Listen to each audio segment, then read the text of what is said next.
जय हिंद प्यारे साथियों, आप सभी को अपने परिवार ग्लोबल ऑनलाइन क्लास की यूट्यूब मंच पर पुनः एक बार बहुत बहुत स्वागत है। आइए यहाँ पर क्लास 10th का जो आपको एग्जाम होने वाला है 2025 में, उसमें जो आपका साइंस जो सब्जेक्ट है वो काफ़ी फास्ट सब्जेक्ट है। यानी लगभग उसमें आपको फिजिक्स, केमिस्ट्री और बायोलॉजी आपको तीन गो स्ट्रीम को तीन गो सब्जेक्ट को आपको पढ़ना है। तो तीन सब्जेक्ट में अगर हम लोग टोटल चैप्टर की बात करें तो लगभग 6-7 आपको चैप्टर है। आपको फिजिक्स में भी 6-7 चैप्टर, केमिस्ट्री में भी और आपको बायोलॉजी में भी। अगर 6 चैप्टर का हम लोग एवरेज को जोड़े तो टोटल हमारे पास चैप्टर जो है आपको 18 से 20 चैप्टर आपको हो जाता है हम लोगों के पास पढ़ने के लिए। लेकिन यहाँ से एग्जाम का मात्र और मात्र आपको 45 दिन का समय बचा हुआ है। तो उतना चैप्टर अगर आप नहीं कर पाते हैं तो उसका हम कुछ आपको कम चैप्टर बता रहे हैं। अगर उतना भी आप चैप्टर कर लेते हैं तो आपको एग्जाम में किसी प्रकार की कोई भी समस्या नहीं होगी और सारा का सारा आप क्वेश्चन आसानी से आप बना के आइएगा।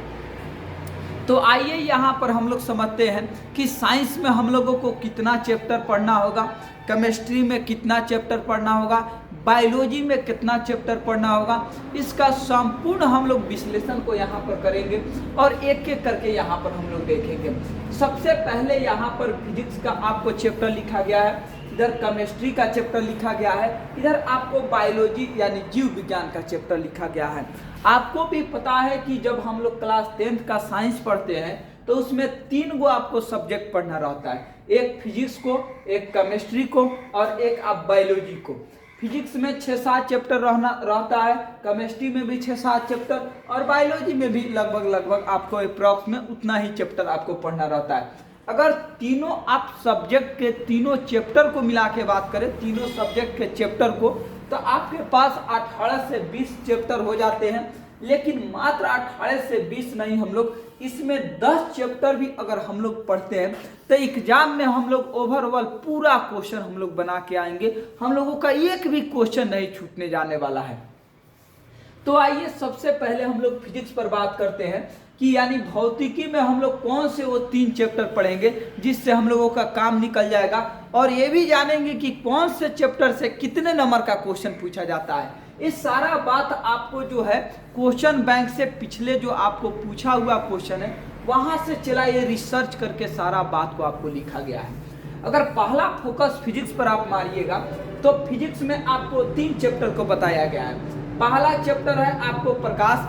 अब प्रकाश में सुनिए क्या क्या पढ़ना है। प्रकाश में प्रकाश का प्रवर्तन तथा प्रकाश का अपवर्तन, दोनों भाग, प्रवर्तन और अपवर्तन को दोनों भाग। तो प्रवर्तन अपवर्तन को पढ़ते हैं तो आपको 12 से 13 नंबर केवल प्रकाश के प्रवर्तन और अपवर्तन से क्वेश्चन रहेगा। उसी प्रकार से आपको जो विद्युत धारा जो चैप्टर है, अगर विद्युत धारा चैप्टर को आप पढ़ते हैं तो वहां से लगभग आपको 10 नंबर का क्वेश्चन रहेगा। उसी प्रकार से अगर ऊर्जा के स्रोत आप पढ़ते हैं, यानी जो इसका सबसे फिजिक्स का लास्ट नंबर चैप्टर है ऊर्जा के स्रोत, वहां से लगभग आपको 10 नंबर का क्वेश्चन पूछता है। तो अगर हम लोग भौतिकी से बात करें कि लगभग में टोटल चला कितना क्वेश्चन पूछता है, तो लगभग में आपको 33 के आसपास, 33 नंबर के आसपास का लगभग आपको फिजिक्स से क्वेश्चन रहता है। उसके बाद आइएगा तो उसके बाद अब केमिस्ट्री में आप प्रवेश कर रहे हैं। अब केमिस्ट्री में देखिए कि क्या क्या आपके लिए जरूरत है, जो आपको इस समय पढ़ने के लिए सबसे ज्यादा जो आपको लाभदायक साबित होगा। तो आइए, पहला नंबर में आपको जो चैप्टर बताया गया है उसमें बताया गया कि अम्ल, भस्म एवं लवण, यानी अम्ल, भस्म एवं लवण जो चैप्टर है, अगर इसको पढ़ते हैं तो आपको 15 से 17 नंबर का क्वेश्चन लगभग अम्ल, भस्म और लवण से पूछता है। उसी प्रकार से धातु और अधातु की अगर बात करें तो चला यहाँ से लगभग आपको 12 से 13 नंबर की क्वेश्चन यहाँ से लगभग पूछा जाता है, धातु और अधातु थे। उसी प्रकार से अगर कार्बन और इसके उपयोग की चैप्टर की अगर बात करें तो तीसरा नंबर चैप्टर जो कार्बन और इसके उपयोग लिखा गया है, इसमें से लगभग 8 नंबर के क्वेश्चन पूछता है। अगर एवरेज इसका नंबर निकाले तो लगभग 35 नंबर का क्वेश्चन हम लोगों को यहाँ से भी मिल जा रहा है।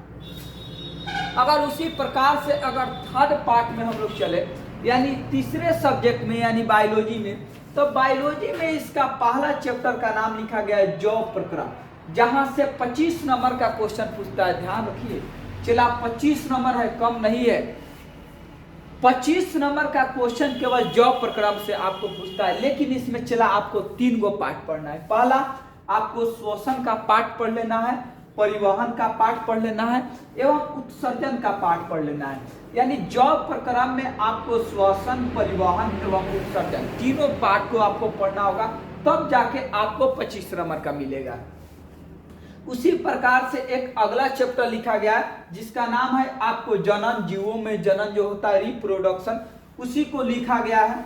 तो जनन जो चैप्टर है लगभग 8 से 10 नंबर खाली आपको जनन चैप्टर से आता है। अगर इसकी बात करें तो यहाँ से भी एवरेज वन आपको 35 यानी 35 नंबर का आपको क्वेश्चन पूछता है। तो यहाँ से 35 नंबर, यहाँ से आपको 35 और यहाँ से आपको 33, यानी एवरेज अगर मार्क्स निकाले तो आपको 30-30 ही लेकर आप चलिए, तो आपके पास 30-30 लेके आपके पास कितना हो गया, आपके पास 90 को नंबर हुआ। अगर 90 नंबर का आपके पास क्वेश्चन पूछता है, अगर 90 क्या आपको 80 ही नंबर का एग्जाम देना है ना, तो आपको 90 नंबर तो ऐसे ही आपको इतना चैप्टर से आ गया। आपको 80 नंबर का एग्जाम देना है, 80 नंबर का क्वेश्चन ही लिखना है, तो वह आसानी के साथ लिखा सकता है। तो आप क्या कीजिए कि इसका स्क्रीनशॉट ले लीजिए और कॉपी में नोट बनाइए और उसको जाइए और रगड़ के पढ़िए, क्योंकि अब यहाँ से समय बहुत कम है। जितना अभी समय आप दे पा रहे हैं एकदम वो आपके लिए समझिए मील का पत्थर आपके लिए साबित होगा। तो एकदम जाइए, जागिए और